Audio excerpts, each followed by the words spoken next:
I will start my speech in 3, 2, 1.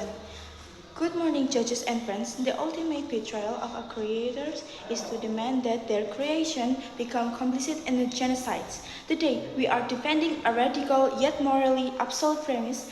Blind submission to the gods who created us is subordinated to our obligation to defend the weak. The Taksaka won't watch helplessly as the earth burns. The Gajayana creates us, the Taksaka, as the eternal cosmic shields, protecting humanity against the Dharmavangsa entities of pure destruction was the one clear order that characterized our entire existence. However, a fundamental change took place throughout millennia. Not only did we protect humanity from the shadows, but we also went among them. They taught us. They developed love, relationship, platonic bonds, and close links to their culture. We came to see that they are living imperfect and incredibly beautifully because we are not merely random allocation. Why is this turning moment into today's birth? Because the Gajayana goals Pangasius is ready to sprout from its incubation in the Earth's core.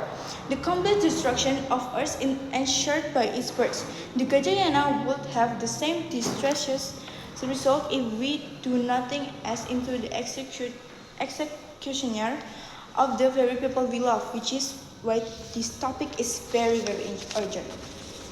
I want to make it clear what this argument is really about before going on to our model. We are not here to discuss the cosmic natural order or whether the universe finds the birth of Gajayana God to be objectively beautiful. The moral and the ethical duty of Taksaka is the only topic of our discussion. We joyfully acknowledge that we are committing high treason against our creators by preventing this birth. Defying a cosmic order is a necessary and justifiable price to keep a species from going extinct, which is why we draw the battle line here. To solve this, let me introduce the following our model of absolute resistance. First is action. In order to permanently suppress and seal the Dwipangala seeds and stop from its incubation, we shall combine our immortal energies and plunge them into the Earth's core. Secondly, the enforcement. To physically protect Earth from the immediate cosmic fallout, we shall use our talents to build a planetary defensive grid. We wish to be completely truthful with the panel. We understand that there is a serious associated with this. With our creators, we run the risk of losing our immortality of our lives in the next battle, being labeled as traitors and being pursued by the Gajayana. Why do we have to make this compromise? Because it is a curse to be everlasting without a soul. If we have to live with a guilt of allowing our loved ones to burn, what good it is to live forever. To ensure humanity's survival, we cheerfully exchange the God's favors. Today, I have 3 arguments to talk about. First, about our changing responsibilities and the imbalance of moral values. Secondly, the impact on humanity is distinct and irreplaceable. The third one, or the last one, demonstrating why we prevail in the worst case scenario, even we compromise the best case of the opposition. My first argument. First, I would like to know why this behavior is primarily warranted. It essentially boils down to the moral value imbalance between humans and our creators. Reason is that beings with inherent worth, not only the impersonal machines of our makers, are the ones to whom true moral obligation is owed. To begin with, who are the Gajayana? They work as cosmic engineers. According to them, sentient creatures are only fuels for the creation of new cosmic entities, and planets are merely incubators. Life is a matter of great cold math. They function on a utilitarian cosmic balancing scale that totally eliminates the intrinsic value of human life. Secondly, what is What is humanity? They are more than assignment. The Gajayana made it possible for us to communicate with them, as the context makes evident we live with them for millions of years, not just observe them. We witness their artistic, loving, resilient, and selfless abilities. We developed strong romantic and platonic relationship with them. We discovered that a human being has a special, irreplaceable moral significance and is not just a statistic.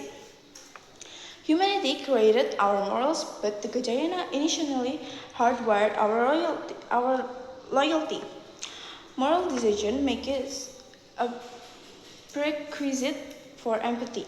We are now sentient beings in the conscious, not weapons. To appease our cold cosmic calculation, we cannot sacrifice a species of as great intrinsic value. My second argument is how does this dynamically change the universe destiny?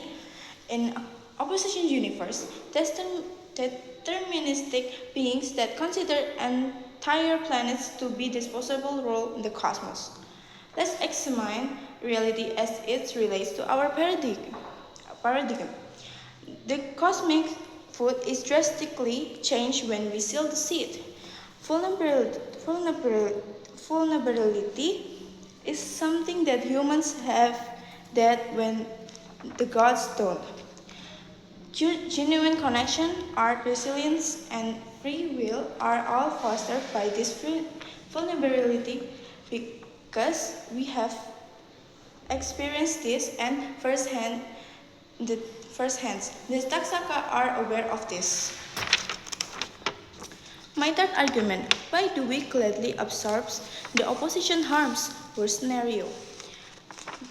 Opposition harms. The worst scenario is Gajayana get angry. First, we buy mankind time, even if we die. Vipanga had just today, a fighting chance of survival is far superior than the 100% assurance of complete extinction. Second, look at who suffers more.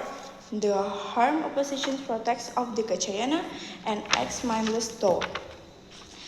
A little postponement of the Gajayana's reproductive cycles is the harm that oppositions guard against. Permanent extinction is the harm we prevent. You always put preventing irreversible harm to the weak ahead of defending